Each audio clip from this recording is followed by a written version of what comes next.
নমস্কার বন্ধুরা, Trihans lifestyle and mom চ্যানেলে আপনাদের সকলকে স্বাগত জানাই। আজ আমি শেয়ার করব বাচ্চাদের জন্য খুবই হেলদি আর টেস্টি একটা মাছের রেসিপিটি কিন্তু নুন মশলা ছাড়াই তৈরি হবে আর দেখতে কিন্তু একদম মশলাদার আর খেতেও কিন্তু দুর্দান্ত হবে। ভিডিওটি কিন্তু লাইক করে ভিডিওটি পুরো দেখবেন আর চ্যানেলে নতুন হয়ে থাকলে অবশ্যই চ্যানেলটাকে সাবস্ক্রাইব করে বন্ধু হয়ে পাশে থাকবেন। চলে এসেছি মূল ভিডিওতে। এখানে কিন্তু আমি একটা কাতলা মাছের পেটের দিকের পিসটা নিয়ে নিয়েছি আর ভালো করে জল দিয়ে ধুয়ে নিয়েছি। এবারে কিন্তু 2 চামচের মতো আমি টক দই দিয়ে নিলাম। আপনারা কিন্তু 1 চামচও দিতে পারেন। এটা কিন্তু আমাদের ঘরে পাতা টক দই। আর এইবারে দিয়ে দিচ্ছি অল্প পরিমাণে হলুদ গুঁড়ো দিয়ে আমি ভালো করে কিন্তু মাছের এপাশ ওপাশ করে মাখিয়ে নেব। আর অবশ্যই কিন্তু বাচ্চাদের খাবার বানানোর সময় হ্যান্ড ওয়াশ দিয়ে হাত ধুয়ে নিতে হবে। বাচ্চাদের কিন্তু 9 মাস থেকে বিভিন্ন ধরনের কাটা ছাড়া মাছগুলো আপনারা কিন্তু বাচ্চাকে খাওয়াতে পারেন। মাছে কিন্তু প্রচুর পরিমাণে প্রোটিন, ভিটামিন এবং খনিজ উপাদান রয়েছে যা বাচ্চাদের শারীরিক ও মানসিক বিকাশে সাহায্য করবে। এবারে মাছটা আমার মাখানো হয়ে গেছে আর আমি 10 মিনিটের মতো কিন্তু এটাকে এভাবেই রেখে দেবো।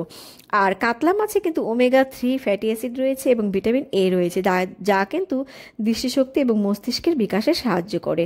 চলে এলাম মূল আয়োজনে। গ্যাসে প্যান বসিয়ে নিয়েছি, প্যানটা গরম হয়ে গেছে আর এখানে কিন্তু আমি দিয়ে দিচ্ছি সানফ্লাওয়ার অয়েল।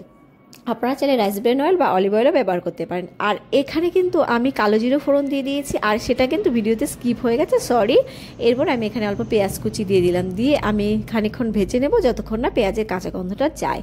আর এখানে দেখুন পেঁয়াজের সঙ্গে কিন্তু কালো জিরেগুলো হালকা বোঝা যাচ্ছে। তো এখানে কিন্তু পেঁয়াজটা আমার ভাজা প্রায় হয়ে গেছে। এইবারে কিন্তু আমার যে ম্যারিনেট করা মাছটা ছিল সেটাই কিন্তু আমি দিয়ে দিলাম। আর এটা কিন্তু 10 মিনিট ম্যারিনেট করে রেখেছিলাম, আগেই বলে দিয়েছি। আর এইবারে আমি যেই প্লেটটাতে ম্যারিনেট করে রেখেছিলাম সেই প্লেটটা ধুয়ে আমি কিন্তু খানিকটা জল দিয়ে নেব। খুব বেশি জল দেবো না, এমনভাবে জলটা দেবো যাতে মাছের অর্ধেক অংশ জলের নিচে থাকে।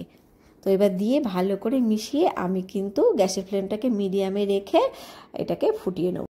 আর মাছটা এখানে দেখুন ফুটে উঠেছে। এবারে কিন্তু ঢাকা দিয়ে আমি কিছুক্ষণ রান্না করে নেব। কাতলা মাছে কিন্তু ভিটামিন ডি রয়েছে যা হাড়কে শক্তিশালী করে এবং শরীরে ক্যালসিয়াম শোষণে সাহায্য করে। কাতলা মাছে কিন্তু আয়রন রয়েছে জিঙ্ক যা কিন্তু শিশুর মুখে রুচি ফেরাতেও সাহায্য করে। মাছ কিন্তু আমি 5 মিনিটের মতো রান্না করে নিলাম, করে আমি 5 মিনিট পর ফিরে এসেছি। আর এখানে ঢাকনাটা খুলে নিলাম, খুলে আমি কিন্তু এবারে মাছটাকে উল্টে নেব। উল্টে নিয়ে আমি কিন্তু ঢাকনাটা আবার চাপা দিয়ে কিছুক্ষণ রান্না করে নেব। বাচ্চাদের জন্য কিন্তু টক দইও অত্যন্ত পুষ্টিকর একটা খাবার। এতে কিন্তু রয়েছে ক্যালসিয়াম, প্রোটিন এবং রয়েছে প্রোবায়োটিক যা কিন্তু শিশুদের হাড়ের স্বাস্থ্য ভালো রাখে আর হজম ক্ষমতাকেও কিন্তু উন্নত করে। 7 মাস থেকেও শিশুকে কিন্তু টক দই খাওয়াতে পারেন। আর আমি ফিরে এলাম খানিকক্ষণ পর আর এখানে কিন্তু মাছটা একদম রেডি হয়ে গেছে। আর আমি কিন্তু 10 মিনিটের মতো এটাকে ভাপিয়ে নিয়েছি। তো চলে এলাম এখানে একটা প্লেট রেডি করে আর এখানে কিন্তু খানিকটা ভাত নিয়ে নিয়েছি। আর এইবারে কিন্তু মাছটা দিয়ে নেব আর সঙ্গে কিন্তু গ্রেভিটা দিয়ে নেব। আর আপনারা কিন্তু দেখতেই পেলেন এখানে কিন্তু কোনো রকম নুন বা কোনো রকম মশলা কিন্তু আমি ব্যবহার করিনি। কিন্তু দেখতে কিন্তু দেখুন আমাদের বড়দের যেরকম ঝাল হয় সেরকম হয়েছে কিন্তু দেখতে। আর টক দই কিন্তু বাচ্চাদের হজম ক্ষমতাকেও অনেকটা উন্নত করে, কারণ এতে প্রোবায়োটিক আছে আর পেটের স্বাস্থ্য কিন্তু ভালো রাখতে সাহায্য করে।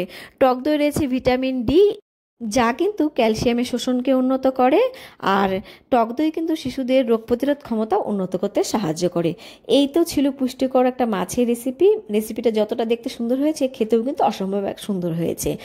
বাচ্চারা কিন্তু অনেক পছন্দ করবে এই রেসিপিটি। তো আজকের রেসিপি এই পর্যন্ত, দেখা হবে নেক্সট ভিডিওতে বাচ্চাদের আরও মজাদার রেসিপি নিয়ে। ভালো থাকবেন, বাচ্চাদের ভালো রাখবেন। Bye bye.